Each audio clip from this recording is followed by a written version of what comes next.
Now, as far as religion, okay, so religion, this is a big deal, okay, in New England, okay? This is a big deal, a big deal.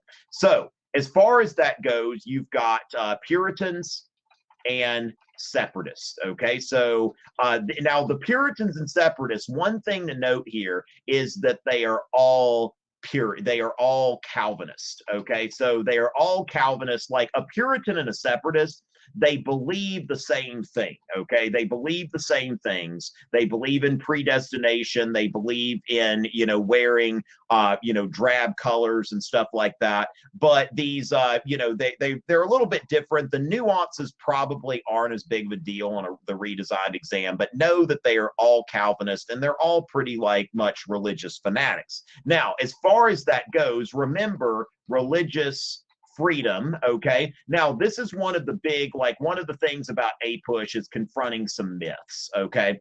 Yes, the slave trade was part of mercantilism as well. Now, I can talk a little bit more about mercantilism if somebody wants to put that in the questions, but let's go ahead and divert the topic right now to religion in the 13 colonies, okay? Now, that we're told when we're little, basically we're told something kind of heroic. Now, of course, the Puritans and the Separatists, they were persecuted, okay, when they were in England. And so before the English Civil War, you had to be part of the Church of England. That was all that you could do, is be a part of the Church of England. And so, yes, so at that time, the Puritans and Separatists left. Now, the Quakers, it was after the English Civil War, but, Charles II wanted to get rid of the Quakers. He found them annoying because they didn't, necessarily bow to him or recognize, him as a better or anything like that, because Quakers felt like everybody was equal. All right, but basically remember Roger Williams and Anne Hutchinson, okay? So those people are very important because these were religious dissenters. Now, that's kind of the irony of this, is that what you're seeing is that, Roger Williams and Anne Hutchinson, they're kicked out of this community, these people that came over here for religious freedom, but they were not tolerant, okay? Now, and I've got a video on this on my YouTube channel, if you want to see me go really in depth to this, religious freedom and in colonial New England. Now, how are Quakers related to the Puritans and Separatists? They're not, okay? So basically, Pennsylvania, founded by Quakers, okay? So William Penn, a Quaker. Now, the thing is, as far as a Quaker is different than a Calvinist, okay? So, the Quakers, they were members. I need to put my lecture on the Quakers online sometime. But the Quakers were, they actually, I don't know exactly where it came. I think that actually the Quaker religion, the Society of Friends, started in England by, George Fox. And so Fox, now you don't need to know Fox for APUSH, but Fox, had a vision, and he saw that, he said that we don't need clergy. We don't need services and stuff like this, okay? And so as far as that goes, Quakers are pacifist, okay? So full toleration in Pennsylvania. Because the thing is that, as far as that goes, yeah, now, Angelina, just be careful because you don't want to bring too much Euro into this as far as, okay, this, and this, you want to try to stick to what's going to be necessary. Some of this stuff's going to be a little bit extraneous, but Calvinism really started in Switzerland, even though you did see Calvinists in Germany, but also France and in Britain.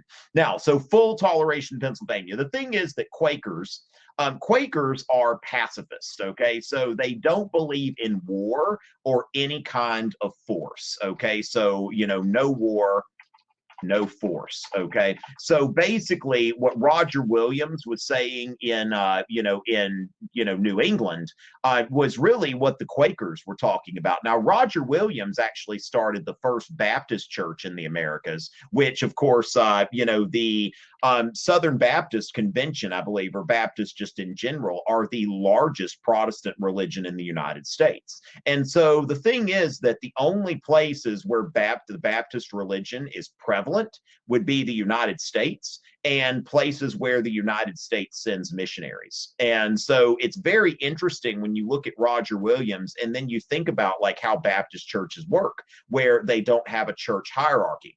And they hire and fire their ministers at the church level, and they're very democratically controlled.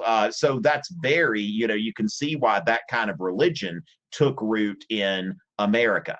All right.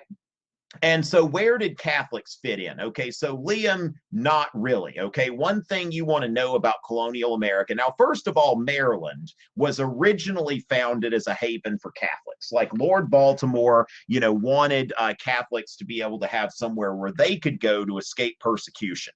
And so Lord Baltimore had basically, now what I'll note here is, Christian toleration in Maryland. Okay, so a Catholic haven. But at the same time, it wasn't like you had to be Catholic in Maryland. So essentially, like William Penn proclaimed full toleration. Now in Maryland, Lord Baltimore said Christian toleration. So any Christian religion, as long as you believe in the Holy Trinity, then, there you go. But at the same time, eventually Catholics became a minority in Maryland even. So there was really, I would say, if I had to throw a number out there, that in colonial America, even though there were a number of Protestant denominations, we're really talking about at least like 90% Protestant. This is very overwhelmingly Protestant. So as far as that, now, here's the thing. Will Georgia be on the exam? Which is, as glad as I am that Georgia put a whipping on the University of South Carolina, Georgia. Now, this is the thing that I personally like. I don't see where the Georgia colony would end up showing up. Now, would it be good to know that it was founded by James Oglethorpe as a penal colony and that sort of thing? Perhaps. But I wouldn't anticipate seeing it on the exam as far as the details of colonial Georgia. Now, could there be a stimulus-based question that shows Georgia as a Southern colony? Yes, but I think that perhaps. But I think that the main thing here is understanding New England, Middle, and Southern colonies, understanding where the colonies were, but really understanding not Virginia as its own colony, but Virginia as a Southern colony, or Virginia as a Chesapeake colony. So people went to the colonies to practice. Well, it really depends. Now, the English, Tyler, what I've got in my videos on the colonizers, it's really the French and the Spanish who are most concerned about the French and the Spanish, who are most concerned about evangelizing. Now, that is not to say that there aren't like any, English evangelists, people trying to, evangelize the Indians and whatnot, but it's not really a priority because the English are really just, for the most part, hoping for the Indians to get out of their way. Whereas the French and the Spanish models required them to, and the Dutch model as well, required them to interact with the Indians, whether they were looking for their labor like the Spanish, or the fur trade like the French and the Dutch. So as far as that, I would say here establish, so the Anglican Church established in most colonies. Okay, so basically Virginia, the Carolinas, you're looking at an established Anglican church before the American Revolution. And so, yeah, but basically remember that the Puritans and Separatists, they wanted now Winthrop said that it was going to be a city on a hill. Okay, so as far as that goes, this idea that we're trying to create this perfect religious community, is really what they're trying to do here. So as far as that goes, let's see, the First Great Awakening changed the way Southern colonies treated religion. Yeah, the Great Awakenings, especially the Second Great Awakening, had a major impact on the South, because, you know, this is the interesting thing, that today the South is one of the most religious parts of the country, okay? That basically somebody from the South is more likely to be religious than someone from New England or someone from the Pacific Northwest or something like that. But the Great Awakening, like, basically brought religion to the South for the first time, as far as like an emotional religion. Now, one thing we want to remember about the Great Awakening, the First Great Awakening, is that it's happening everywhere. It's happening throughout the English-speaking world. And so, you know, remember that you've got Jonathan Edwards, who is, who's in Massachusetts. And then you've got George Whitefield, or Whitfield. Now, Whitfield, I think, is the proper pronunciation, but as I always like to say, it's a written test. So a lot of times I say Whitefield. Now, okay, let me just look at this real quick. I want to show y'all a handout that I've got on the First Great Awakening, which I call this a need to know handout. Now, I've only got a handful of these. I need to make more, but I've got this, and I'm going to go ahead and paste this, okay? So I'm going to go ahead.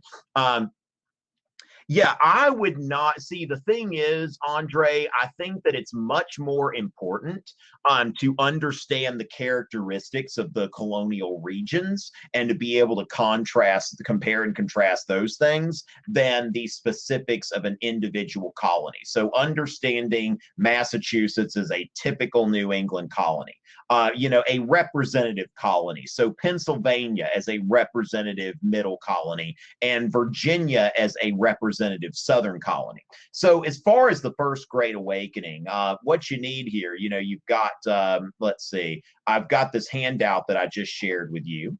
And also, I've got a YouTube video where I'm explaining the handout that I'll go ahead and share with y'all as well. Okay, so if you want to get more about the First Great Awakening, I've got plenty of stuff there. All right, so as far as that, it's a religious revival. Now, the late colonial period. Now, notice I could have said the end of period 2, the last part of period 2, but you're not going to write that on your exam. You'd sound like an idiot. And so, the late colonial period. So when we think about the early colonial period, Jamestown, 1607. Now, I would say that 1607 is a date that you would want to memorize, okay? Because this is the date that you are, actually, so you've got the first permanent settlement in the English colonies. All right. And so as far as that goes, you've got, the entire English-speaking world, Jonathan Edwards, George Whitfield, emotional preaching, itinerant preachers, that they traveled. A lot of times they lacked education, but not in all cases necessarily. And then there were divisions created, the old lights and the new lights, okay? More religious fervor. Now, a rise in non-traditional denominations such as Baptist and Methodist, and then a decline in established denominations. Now, one thing that you would note here is, if you think about it, the Anglican Church in most colonies, in the middle and southern colonies, the Anglican Church was established. Now, today, I think that less than 2% of Americans are Anglican or Episcopalian. So it's not like a very common religious persuasion today. All right. So that's something that I think is important to note, is the effect of the American Revolution, on that. So as far as that goes, now, what I would note, that, as far as loot, bad blood in the colonies, what I would think about, there's really not a lot of contact between the colonies. Basically, it was during the French and Indian War that Benjamin Franklin put that cartoon together with the snake that said "join or die." And the Albany Plan of Union was proposed, but it didn't go anywhere. And so as far as that, in the French and Indian War, there was very, very little cooperation among the colonies. Now, King Philip's War. I mean, the thing is, I don't know how much of King Philip's War you're really going to see on the exam, but know that that certainly was not a, that wasn't a high point in the relationship between New England colonists and the Native Americans. Okay, so that there, that's one thing that I think is important to kind of take out of that. That when we think about the New England colonies, a lot of times you go back to your elementary school days and you have the first Thanksgiving and you see those little harmonious things and like, oh, the Pilgrims and the Indians are having dinner together and all of that kind of stuff. And look how cute. Actually, there really wasn't a lot of friendliness between the Indians and the New England colonists. Because in, New England, there's not a whole lot of land for like Indians to fall back on. And so, there is definitely a lot of tension because, New Englanders are taking over the land very, very quickly. I'd say even more quickly than what you're seeing in the middle and southern colonies, where at least they have, other places to retreat to. And so the Enlightenment. Now, another thing to note is that the Enlightenment's going on at the same time. Both of these during the late colonial period. People like Jefferson, Franklin, and Thomas Paine, and focusing on rationality. Now, remember, the Great Awakening, the First Great Awakening and the Enlightenment, they're going on at the same time, but they're attracting different people. On one hand, you've got emotional religion, and on the other hand, you've got unemotional rationality.